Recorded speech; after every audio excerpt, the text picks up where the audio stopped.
এই 7 জন অলি মানুষের মহব্বত করতে একটা কুকুর, খুব বেশি মহব্বত। এই মহব্বতের পরে সেই কুকুরটা কি করলো, 7 জন অলি মানুষকে অনুসরণ করতে লাগলো। অনুসরণ, ওরা যা করে তাই।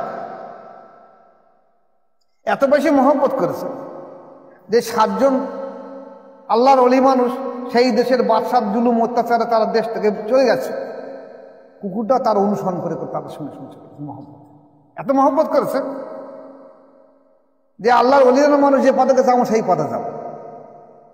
এবং তাদের উপরে মহব্বতের এত দৃঢ়তা রেখেছে যে খাই আর না খাই, যাই করে তাই করি, মহব্বত ছেড়ে দেবো না, প্রেম ছেড়ে দেবো না, এস ছেড়ে দেবো না, জীবন থাকার যাক। জায়গায় একটা জিয়ারত করতে গেছি, আমার একটা মুরিদের নাম বলছি না, জিয়ারত করতে গেছি, দেখা গেছে সে লেখাপড়া জানে না। আমরা সেই মাজার বা কবরের দিকে সামনে রেখে দোয়া করছি, ওরা মুখটা ঘুরিয়ে আবার কেবলার দিকে গেছে, আমাদেরকে অনুসরণ না করে আরো অবজ্ঞা করে চলে গেছে। আমরা সেখানে গিয়েছি সেই ব্যক্তির বাপের বা মার জিয়ারতের জন্য, তারা দাওয়াত দিয়েছে, তারা তাদের নেতৃত্ব দিয়েছে আমাকে যে আপনি দোয়া করুন। আমি করছি মাজারের দিকে মুখ করে বা কবরের দিকে মুখ করে, আর তুমি আমার সামনে দাঁড়িয়ে কেবলার দিকে মুখ করে ঘুরে নিচ্ছ, তাহলে তুমি তো অনুসরণ করলে না, ইমামকে তো মানলে না। ইমাম যদি কেবলার দিকে মুখ করে আর তুমি যদি ঘুরে উত্তর দিকে বা দক্ষিণ দিকে মুখ দাও, তোমার নামাজ হবে তো? ইমামকে তো অনুসরণ করলে না। ইমামকে অনুসরণ করলে ওলিয়া উলিয়াদের অনুসরণ করলে না। এরা ওই আসাপে কাহাবের ওই জন্তুর থেকে ওরা অধম। উপস্থিত তরিকতে সালেকিন বৃন্দ, মাদ্রাসায় মাসুমিয়ার ছাত্ররা,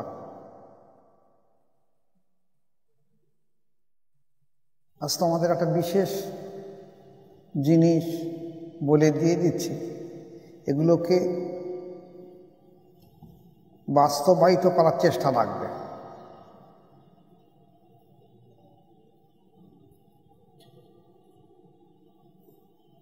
হায়াত মৌতির ব্যাপার কতদিন আমি তোমাদের সামনে থাকবো সে তো বলতে পারবো না। যেগুলো বলে যাচ্ছি সেগুলো চেষ্টা করবে আমলের জিন্দিগিতে রেখে দেওয়ার জন্য। যত বাধা আসুক দেখবে ওর মধ্যে বরকত আসবে। আজকের এসো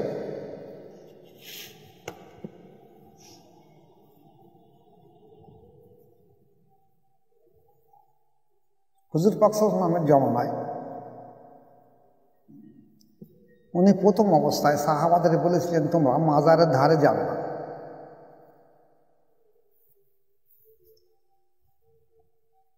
তো সাহাবারা মাজারের ধারে যেত না, সেটা একটা হাদিস রয়ে গেছে। পরবর্তী সময় উনি নিজে মাজার জিয়ারাত করেছেন এবং সাহাবাদের জিয়ারাত করার জন্য তাকিদ দিয়েছেন, আদেশ দিয়েছেন যে আমি তখন বলেছিলাম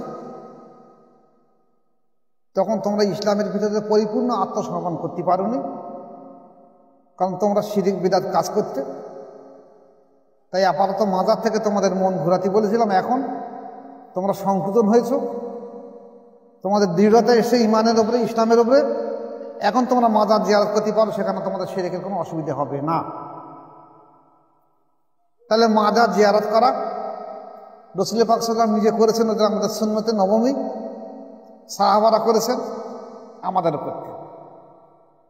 শুধু এ না, মাজার জিয়ারত সম্পর্কে রাসূল পাক সাল্লাল্লাহু আলাইহি ওয়াসাল্লাম এমনও কথা বলেছেন যে যদি কোনো ব্যক্তি শুধুমাত্র হজ পাকে না, শুধু আমার মাজার জিয়ারতের উদ্দেশ্যে যদি আসে, কারণ যারা হজ পাকে যায় বা উমরা শরীফে যায় তারা তো গিয়ে কাবা তওয়াফ, সাফা মারওয়া সাই করার পরে মদিনা শরীফে আসতে হবে, মাজার জিয়ারত করতেই হবে। কিন্তু যদি কোনো ব্যক্তি দেখা যাচ্ছে মদিনার আশেপাশের কোনো ব্যক্তি সে হজে যাবে না, কিন্তু তার মন টানলে যে রাসূল পাক সাল্লাল্লাহু আলাইহি ওয়াসাল্লাম মাজার জিয়ারত করে আসবে, তো যেতে পারবে মন টানে। তা আল্লাহ রাসূল বলছে দেখো যদি কোনো ব্যক্তি শুধুমাত্র আমার মাজারের জিয়ারতের উদ্দেশ্যে বাড়তে পারে না, তাহলে তার জন্য আমার সুপারিশ করা ওয়াজিব হয়। তাহলে মাজার জিয়ারতের তাকিদ দিয়েছে। সেই মাজার জিয়ারতের উদ্দেশ্য নিয়ে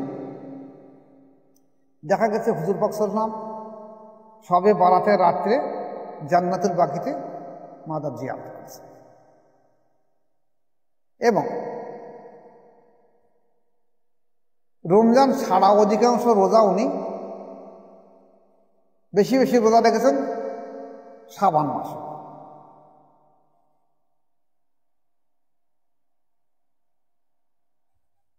কিন্তু আজকে দেখা যাচ্ছে ওলামা সমাজগুলো সেই জিয়ারাতটা বলছে করা যাবে না, আর শাবান মাসে বেশি বেশি রোজা সেও রাখা যাবে না। বহু রকম ফিতনা, বহু রকম। কেউ কেউ বলছে যে, বা কোনো কোনো আলেম বলছে যে 5 ওয়াক্ত নামাজ ঠিক মতন পড়ে না, তা আবার মাজার জিয়ারত করতে যাচ্ছে কেন? ওই ফুরফুরা যাচ্ছে, ইসলামী সাহেবের মাজার জিয়ারত করে যাচ্ছে, দরগাপুর সাহেবের মাজার জিয়ারত করে যাচ্ছে, ব্যঙ্গ বিদ্রুপ করছে। এখন সে ব্যক্তি চেষ্টা করে নামাজ কালাম পড়ার, হয়তো কোনো কারণবশত সে পেরে ওঠে না, তার নফসের প্ররোচনায় হোক আর যেভাবেই হোক, কিন্তু তবু তো সে আল্লাহর ওলিদের মহব্বত করে, সেই জন্যই সেখানে জিয়ারত জন্য ছুটে গেছে। তুমি তাদেরকে ব্যঙ্গ বিদ্রুপ করছো কেন, বাজে কথা বলছো কেন?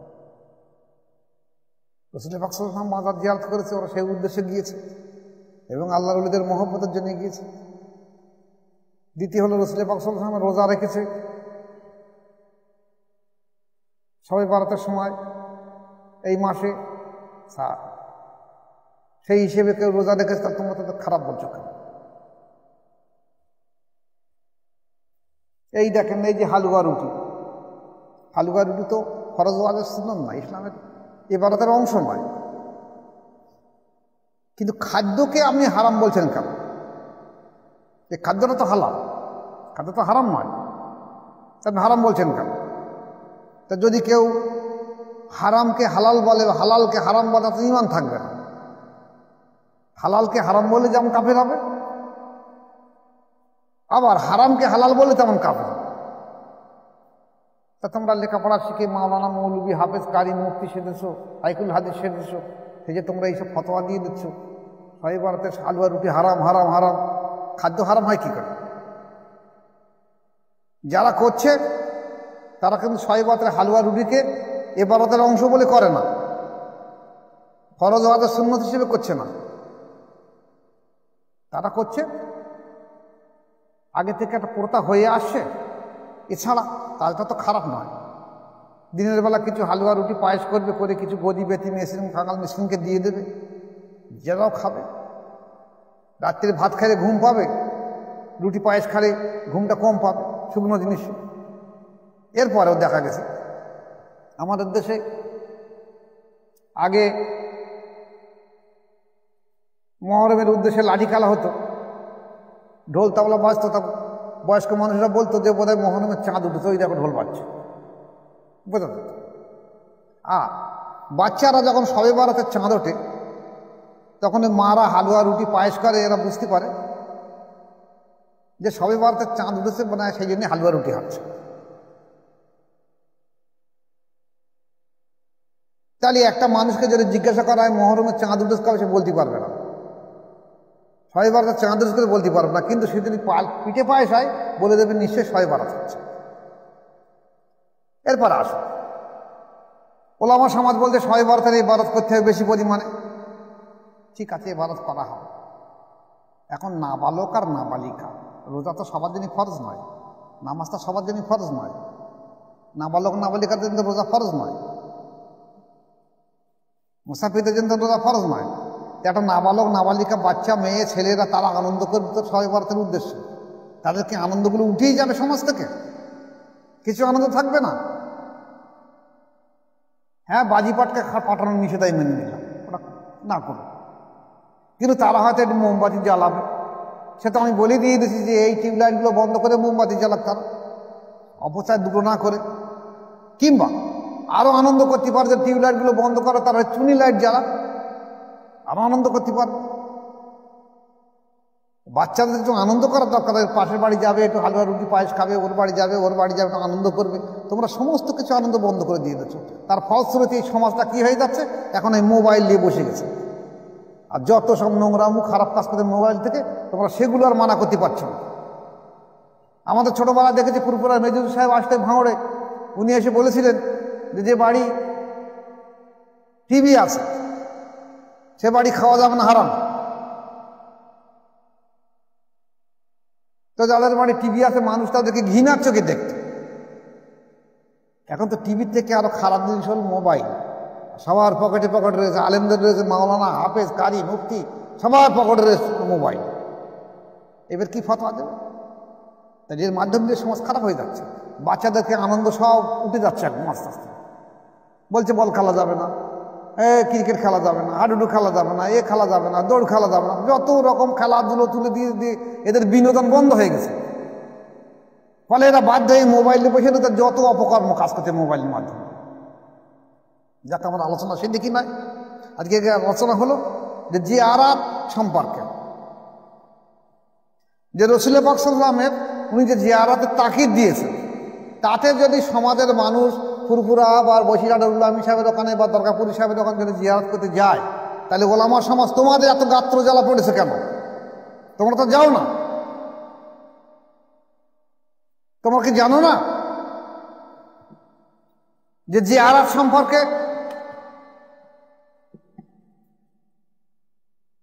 আল্লাহর ওলিদের মাথা জিয়ারত করলে কতটা লাভ হয়? ভালো করে খেয়াল রাখবে। কোরআন শরীফের সূরা কাহাব বলে একটা সূরা এসেছে। এই সূরা কাহাব, এই আসহাবে কাহাবের মধ্যে 7 জন বিশ্বস্ত আল্লাহর ওলি মানুষ আর একটা কুকুরের ঘটনা এসেছে। একটা কুকুরকে সাধারণ মানুষ ঘৃণার চোখে দেখে। এই হিসেবে ইউটিউবে একটা আলোচনা করে দিয়ে দেব। তা এই 7 জন অলি মানুষের মহব্বত করতে একটা কুকুর মহব্বত করতে, খুব বেশি মহব্বত। এই মহব্বতের পরে সেই কুকুরটা কি করলে 7 জন অলি মানুষকে অনুসরণ করতে লাগলো। অনুসরণ, ওরা যা করে তাই। এত বেশি মহব্বত করেছে যে 7 জন আল্লাহর ওলি মানুষ সেই দেশের বাদশার জুলুম অত্যাচারে তারা দেশ থেকে চলে গেছে। কুকুরটা তার অনুসরণ করে তাদের শুনে শুনছে মহব্বত, এত মহব্বত করেছে যে আল্লাহর ওলিদের মানুষ যে পদে গেছে আমরা সেই পদে যাব। এবং তাদের উপরে মহব্বতের এত দৃঢ়তা রেখেছে যে খাই আর না খাই, যাই করে তাই করি, মহব্বত ছেড়ে দেবো না, প্রেম ছেড়ে দেবো না, এশ ছেড়ে দেবো না, জীবন থাকার যাক। তাহলে এই 7 জন আল্লাহর ওলি মানুষ যখন গুহার ভেতরে লুকিয়ে আত্মগোপন করে থাকলো, কুকুরটা সেই দরজার পাশে পাহারা দিতে লাগলো। মারা গেল সবাই।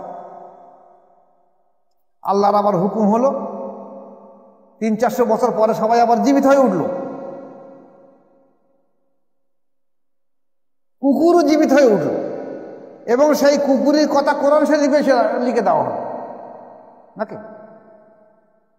এবং কোরআনের একটা হুরুফ পড়লে যদি 10টা নেকি হয়, তাহলে কালবুন মানে তো কুকুর, তাহলে ও পড়লে কিন্তু 30টা নেকি হবে। কারণ সূরা কাহাফের মধ্যে ওটাও রয়েছে। সেই কুকুরকে আল্লাহ পাক এত সম্মান ইজ্জত দিচ্ছে কেন? অলি মানুষের উপরে মহব্বত রেখেছে, অলি মানুষের সঙ্গে অনুসরণ করেছে, আর অলি মানুষের জন্য জীবন যদি যায় তাও বি আচ্ছা, তবু দৃঢ়তা সে দাঁড়িয়ে রয়েছে। আল্লাহ পাক সম্মান দিয়েছে কি? কোরআন শরীফে সেই কুকুরের কথা লিখে রেখেছে। কথা শুধু তাই না, প্রত্যেকটা তাবিজের কেতাবে দেখে নেবেন।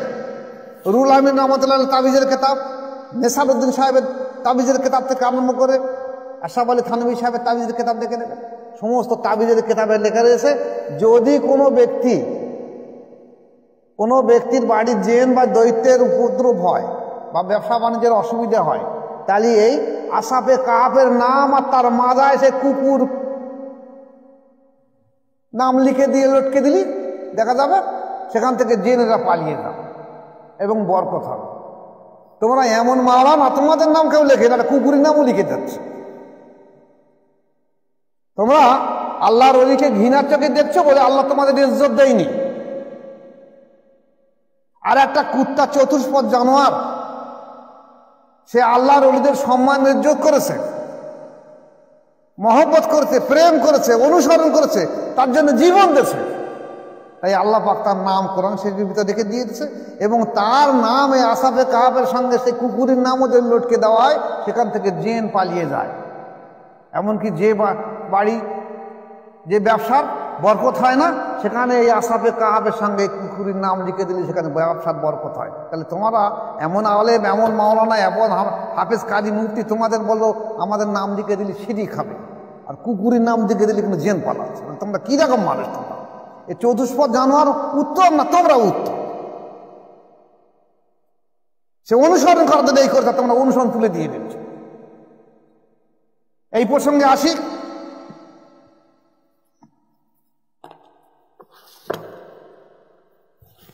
শরিয়াতের 4 জন ইমাম আছে। ইমাম আবু হানিফা, ইমাম শাফি, ইমাম মালিক, ইমাম আহমদ বিন হাম্বল রহমাতুল্লাহ আলাইহি।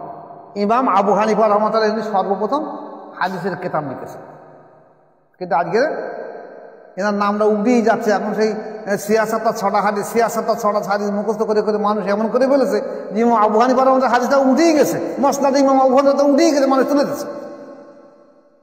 নাম বললে বুঝতে পারবো।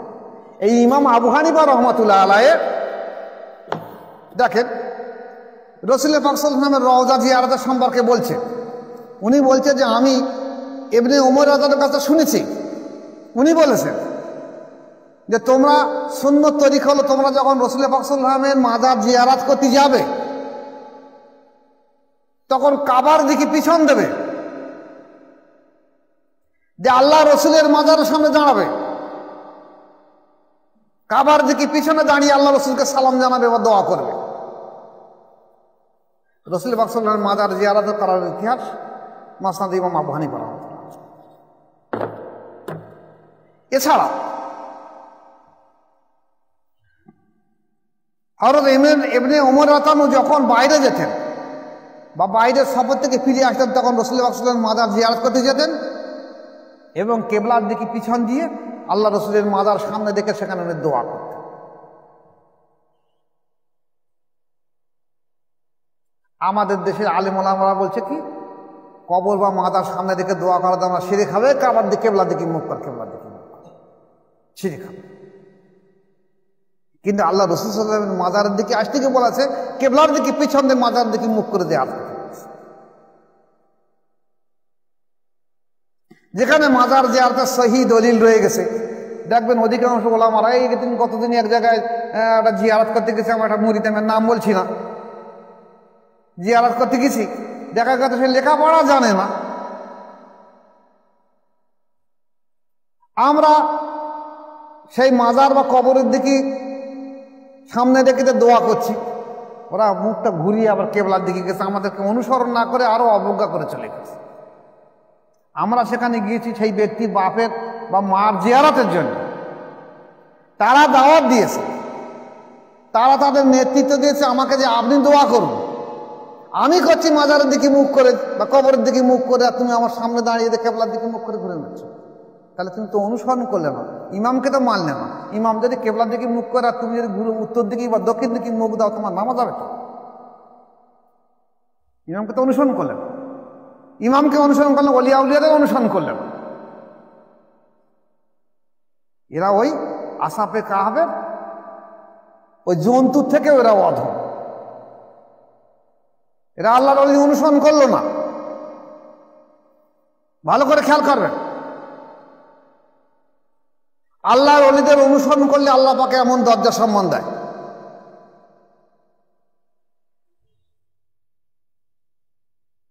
অনুসরণ তো মানুষের ভিতরে নেই, আত্মসমর্পণ নেই, ভালোবাসা নেই, ইস্তেকামাত নেই যে আমি দৃঢ়তার সঙ্গে ধরে রেখে দেবো, এটাও নেই। সব ধোকাবাজি, চিটিংবাজি, সব। খাজা মঈনুদ্দিন চিশতি রহমাতুল্লাহ আলাইহি উনি ওনার মুর্শিদের কাছে খেলাফত পাওয়ার পরে 2.5 বছর পরে মুর্শিদ ওনাকে খেলাফত দিয়ে দায়িত্ব দিয়ে দিয়েছেন, কিন্তু তবু উনি কোনো কোনো কেতাবে এসে 12 বছর, কোনো কোনো কেতাবে এসে 18 বছর মুর্শিদের দরবারে চুপচাপ ছিলেন। কেন? আগে মহব্বত করেছে, অনুসরণ করেছে, এইবারে দৃঢ়তা রেখে দিয়ে দেখি আমি কি ফায়দা না। আল্লাহ তার ইজ্জত সম্মান বাড়িয়ে দিয়েছে। ভারতবর্ষ কেন, সারা উপমহাদেশ কেন, বিশ্বজুড়ে তার নাম ছড়িয়ে দিয়েছে। আমাদের দেশে অনেককে যদি একটা 2-10 লতিফা কাজ করার পর তাকে যদি খেলাফত দেওয়া হয়, সে কোথায় পা ফেলবে তার ঠিক নেই। সে যেন মনে হয় আমি একজন হয়ে গেছি। তার দৃঢ়তা নেই, ইমানতা নেই, স্থিরতা নেই, প্রেম ভালোবাসা কিচ্ছু নেই। সে এই ধোঁকাবাজি করার জন্য একদিন ধরে এসব দেখাতে তরিকা। তাহলে আপনারা যারা, আমি থাকি বা না থাকি, আগামী প্রজন্মেতে যখনই কোনো ব্যক্তি মাজার বা কবর জিয়ারত করতে যাবে, সঙ্গে সঙ্গে মাজারটা সামনে রেখে সালাম জানাবে এবং মাজার সামনে রেখে দোয়া করবে। অনেকে বলছে মাজার সামনে রেখে দোয়া করলে শিরিক হবে। শিরিক কাকে বলে জিজ্ঞেস করতে যান। আজকের এই নজদিরা দুটো জিনিস মানুষকে শিখিয়ে দিয়েছে, একটা শিরিক, একটা বেদাত। আরে সবাই, সে নামাজও পড়ে না, সেও বলতে শিরিক আর বেদাত। যে জীবনে কোনো জিয়ারত করে যাবে, সেও বলতে শিরিক হবে বেদাত। এই দুটো জিনিস ওরা শিখেছে, আর কিছু শিক্ষক আর না। শিরিক যদি এই মাজারের কোনো ব্যক্তিকে বা এই কবরস্থানের কোনো ব্যক্তিকে সে আল্লাহর সমতুল্য মনে করে, তবে শিরিক। সেটা আল্লাহর সমতুল্য মনে করে না। একটা আল্লাহর দিকে ভালোবাসা আল্লাহর সমতুল্য মনে করছে না।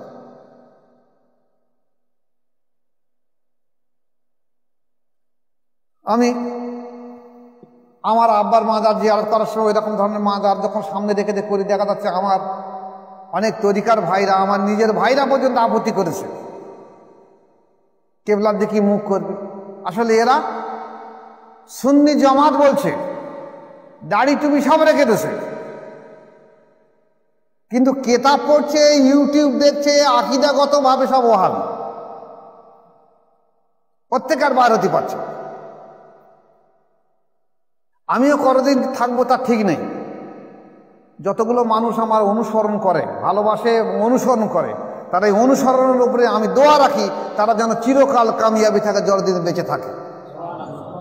যদি এই দৃঢ়তা রেখে দেয়, তাহলে দেখা যাবে তারা যেমন সওয়াব পাবে, ইমানের জোশ পাবে, জজবা পাবে, দাঁড়িয়ে থাকতে পারবে, এবং তাদের দ্বারা আবার এই মুছে যাওয়া দিন, মুছে যাওয়া সুন্নত আবার জিন্দা হয়ে যাবে।